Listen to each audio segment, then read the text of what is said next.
Four, three, two, one, and we're live.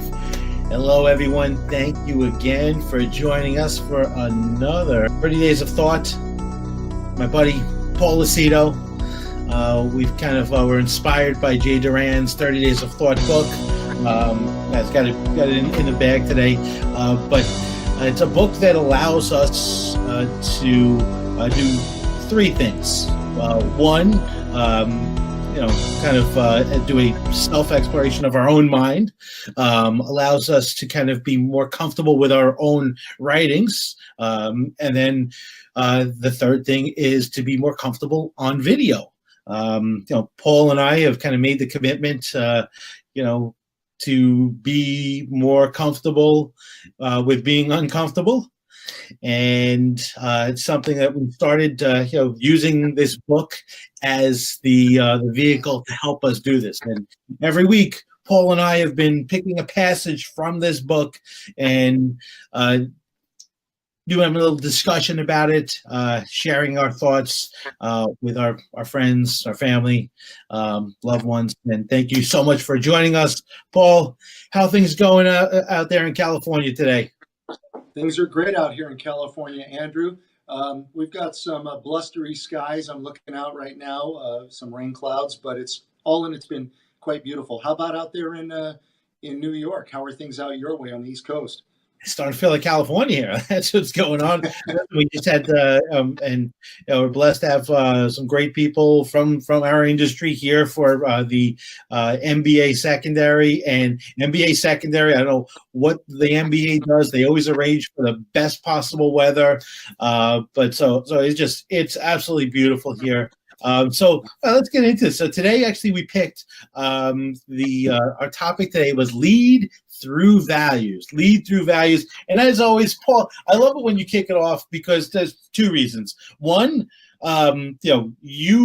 you actually go so deep with these topics. Number two is I learn things off of you that I sometimes add to my original notes. So it actually sounds like I actually have maybe a little more poetic than I would be if it's just myself. So Paul, take it away. Thank you, Andrew. And I think, to be fair, we glean off each other, brother. Okay, we're all learning. That's the main thing. This is all a huge learning experience, a journey, as one would say. So, as Andrew said, lead through values, 30 Days of Thought by Jay Doran. And so that's the topic today, lead through values. So here's kind of what I took. And I told you I was going to try to pull two main points. But once I started writing, I had like four different points to make about this. And you and I kind of talked before, but let's just kind of start with this part so we can tee it up. So he is basically saying, he being Jay Doran, saying that too many managers are hell-bent on diagnosing their own inability to communicate the misunderstandings of their pupils or to their pupils. So right now we got a lot of managers out there, and there are some accepted truths that are falsely held by the unaware, he calls it, majority. So where we're going to go is it's going to be, are you a leader or are you a follower or are you a manager? Now, we're all managers in some way. You manage your domain, I manage mine. There's different levels of management, and when you're kind of a manager, you're kind of in the business, working in the business, rather than being more of a leader, as we talked about in our last discussion, working for the business. So, with that being said, I think one of the things is that, leaders tend to be held at the highest standard. So if you're going to choose to take the leap of faith, as Jay is suggesting to do, take the leap of faith, become a manager or a leader, you have to have the confidence to do that. And if you're going to be a leader, you're going to need to have a good purpose to being a leader. I believe that there are a lot of folks out there, and now again with the, utilizing the power of the web, we can get a lot of thoughts and opinions out there, as you and I both know. Some folks are good advocates. There's nothing wrong with being a good advocate. You don't have to know a lot. You just have to kind of be a good cheerleader and have some general knowledge. You and I are good advocates, for example. of this great book that Jay put together. I would consider us advocates. As we study more, we're going to have more knowledge about it, and we're going to be able to distill it more and more, as you and I have attempted to do. But with that being said, you got to have faith in yourself to be a leader. You need to hold steadfast to your values, and those values, in my opinion, will eventually impact others, as Jay said, and perhaps it will impact them immensely. I was always trained as a kid or taught as a kid, action speaks louder than words.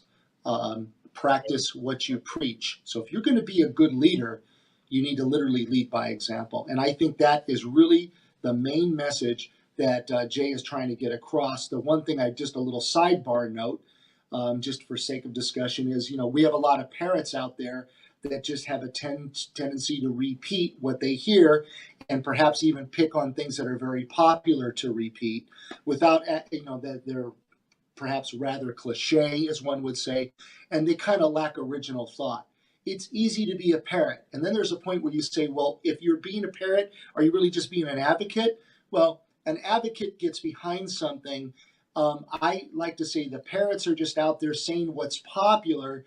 And in the world we live in today, we're all desperately scrapping for, love through likes, through engagement, through discourse and interaction, some of which I think has some merit, some of it which I believe is a little bit superficial. So with that, I'm going to turn it over to you. But again, I just want to keep in flow that you want to lead by example and make sure you actually have a purpose if you're going to be a leader.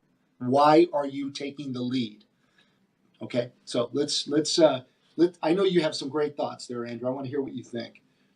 Well, so listen, I always like for me to grasp these concepts, I look for things in my world, that make sense to me. And one of the things, in our industry, the best originators have coaches, and they're what takes a decent originator and turns them to like great originators.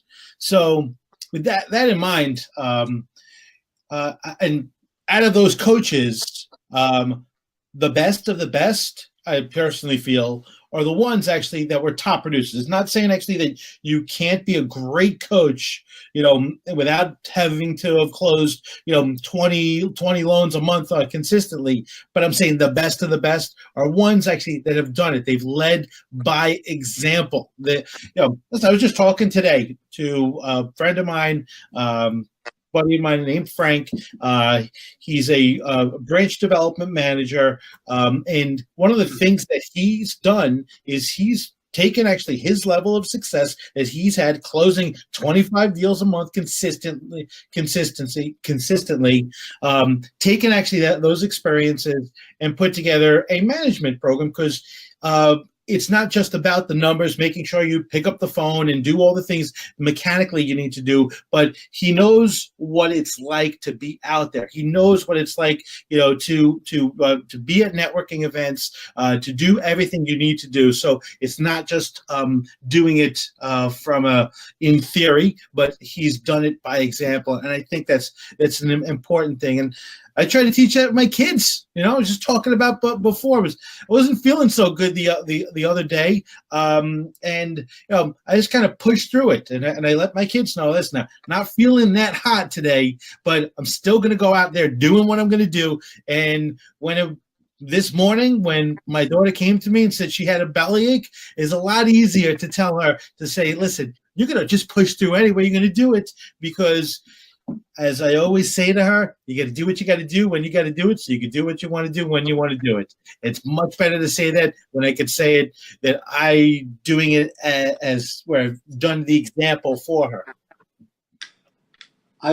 Listen, I could not agree with you more. I like where you're going, and you are talking about leading from experience.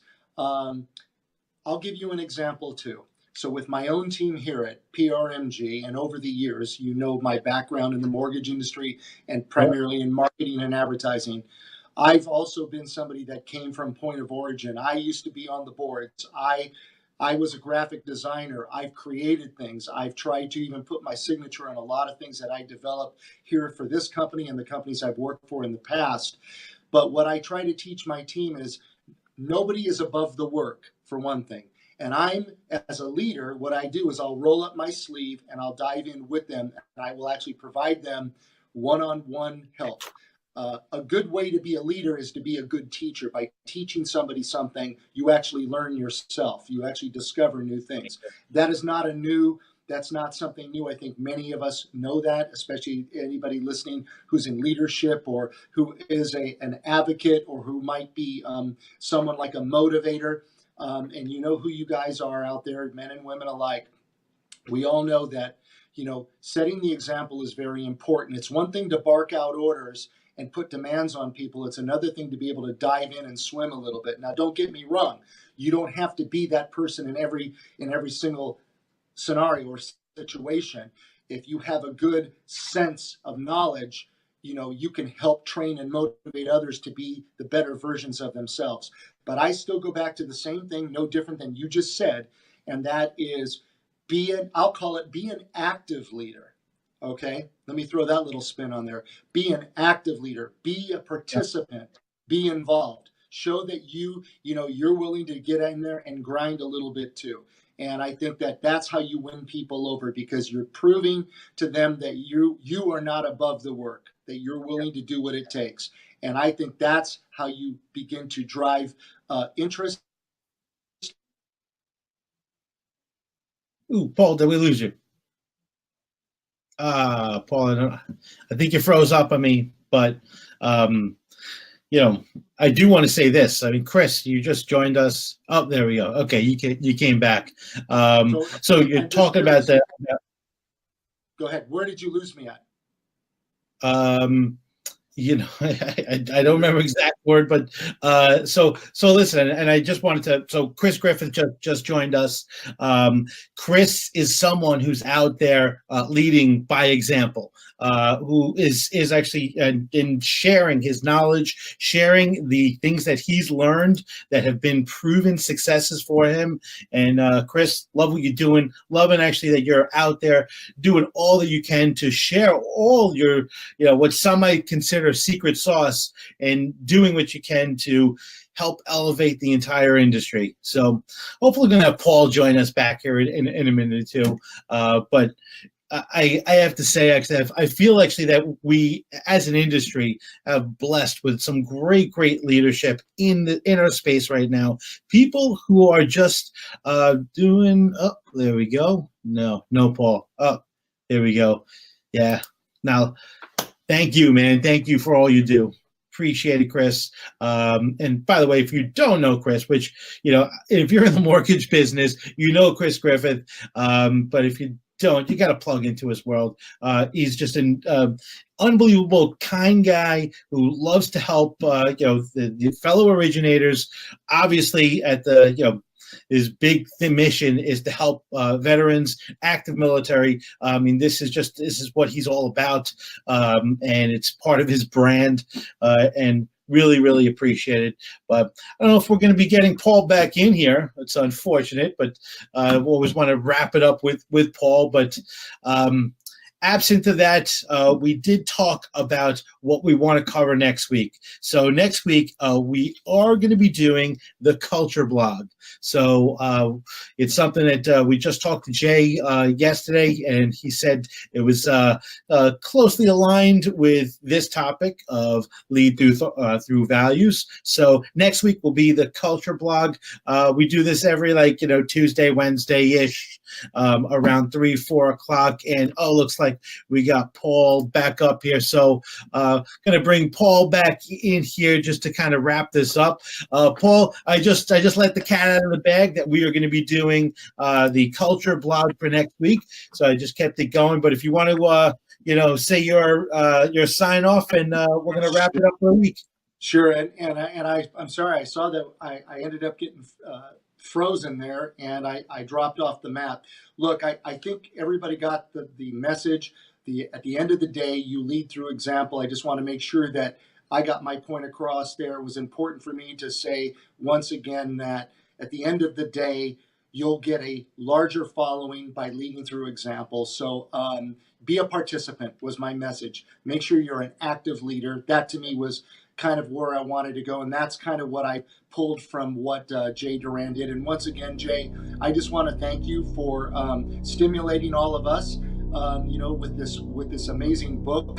It's I always say it's very philosophical. Clearly, it's philosophical. Andrew, you and I both know it, and it requires some in-depth thinking.